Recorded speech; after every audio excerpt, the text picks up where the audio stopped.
नमस्कार, स्वागत है आपका न्यूज इंडिया में। मैं हूं आपके साथ उमंग माथुर। सबसे पहले न्यूज इंडिया के तमाम दर्शकों को और संपूर्ण देशवासियों को 72वें गणतंत्र दिवस की हार्दिक शुभकामनाएं।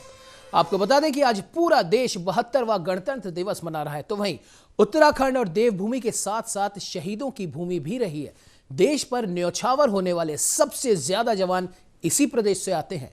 देश के किसी भी राज्य की तुलना में उत्तराखंड की पावन धरा में 2 बड़ी रेजिमेंट शामिल हैं और हर साल इन दोनों रेजिमेंट से सैकड़ों जवान भर्ती होकर भारत मां की रक्षा करने सीमा पर तैनाती देते रहे हैं। और शायद यही कारण है कि उत्तराखंड में अब देश का पहला सैन्य धाम बनने जा रहा है। आइए देखते हैं इस पर हमारी ये खास रिपोर्ट। उत्तराखंड में बनेगा देश का पहला सैन्य धाम। मुख्यमंत्री त्रिवेंद्र सिंह रावत ने सैन्य धाम की रखी नींव।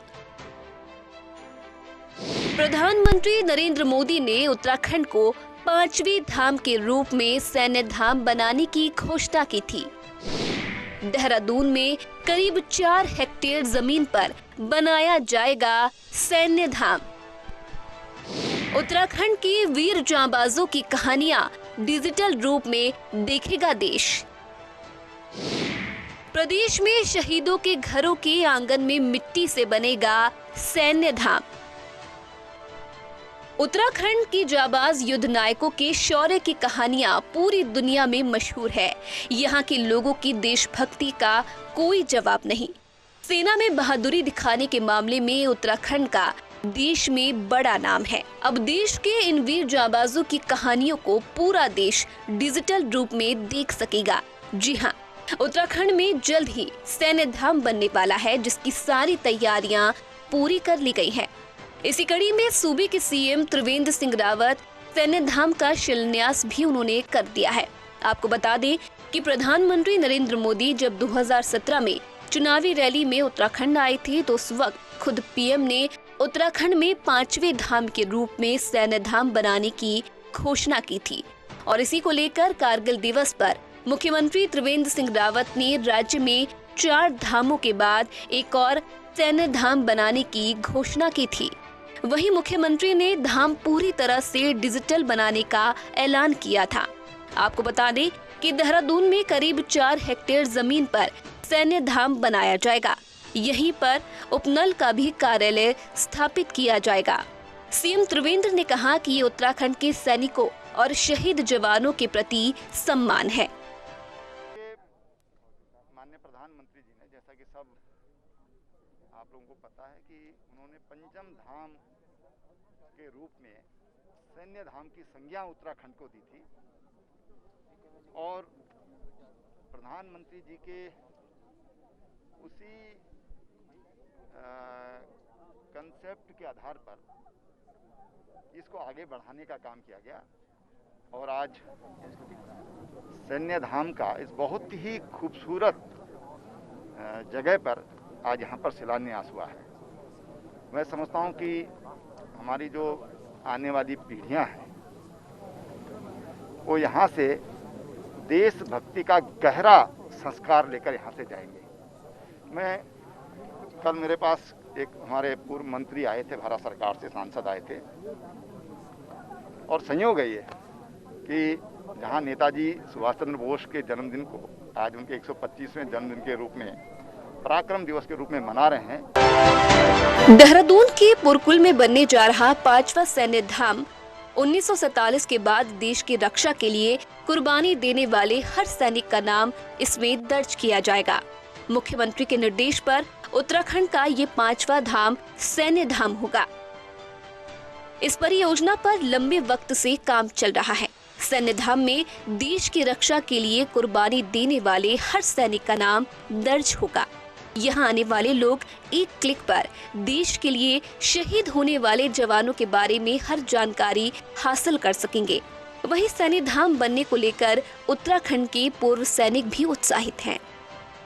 उन सबको मैं बधाई देता हूं कि सरकार ने माननीय प्रधानमंत्री जी के उस घोषणा का संज्ञान लिया, जिसमें कि उन्होंने कहा था कि उत्तराखंड में 4 धाम के अलावा 5वां धाम सैन्य धाम के रूप में होगा।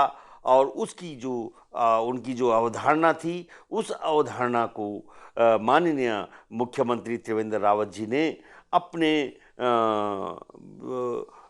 प्रयासों के माध्यम से उसको एक हाल में ही देहरादून में उसका स्थापना की घोषणा की है। हम राज्य सरकार को इसके लिए साधुवाद देते हैं और साथ में हम ये कहना चाहते हैं कि अगर 4 धाम उत्तराखंड में हिमालय में स्थापित हैं, उच्च हिमालय में स्थापित हैं, तो 5वां धाम भी वैसे अगर उच्च हिमालय में स्थापित होता तो उत्तराखंड के पूर्व सैनिक बहुत ही खुश होते, क्योंकि जो भी पवित्र धाम माने जाते हैं उन पवित्र धामों की स्थापना राज्य में इस देवभूमि में उच्च हिमालय में की गई है। हमारे गंगोत्री, यमुनोत्री, बद्रीनाथ जी और केदारनाथ जी उच्च हिमालय में स्थापित हैं। लेकिन अगर माननीय प्रधानमंत्री जी की अवधारणा रही हो कि ये संपूर्ण राज्य जो है इसको सैन्य धाम के रूप में माना जाए। कारगिल युद्ध में भाग लेने वाली लगभग हर रेजिमेंट में उत्तराखंड के बहादुर सैनिक शामिल थे। भारतीय सेना ने 524 सैनिकों को खोया तो वहीं 1363 गंभीर रूप से घायल भी हुए। कारगिल युद्ध में उत्तराखंड के सर्वाधिक रणबांकुरों ने दुश्मन को देश की सरहद से बाहर खदेड़ते हुए अपने प्राणों को न्यौछावर किया। राज्य के 75 रणबांकुरे कारगिल युद्ध में शहीद हुए। राज्य के 30 सैनिकों को उनके अदम्य साहस के लिए वीरता पदकों से अलंकृत किया। राज्य की कुमाऊं और गढ़वाल रेजिमेंट ने कारगिल युद्ध में दुश्मन को मार भगाने में अहम योगदान दिया है। गढ़वाल रेजिमेंट के 54 सैनिक शहीद हुए थे। इसी के साथ पाकिस्तानी सेना के लगभग 4000 सैन्य बलों के जवान मारे गए थे। जरा डालते हैं एक नजर कारगिल युद्ध में किस जिले से कितने हुए थे शहीद। कारगिल युद्ध में शहीद हुए जवान: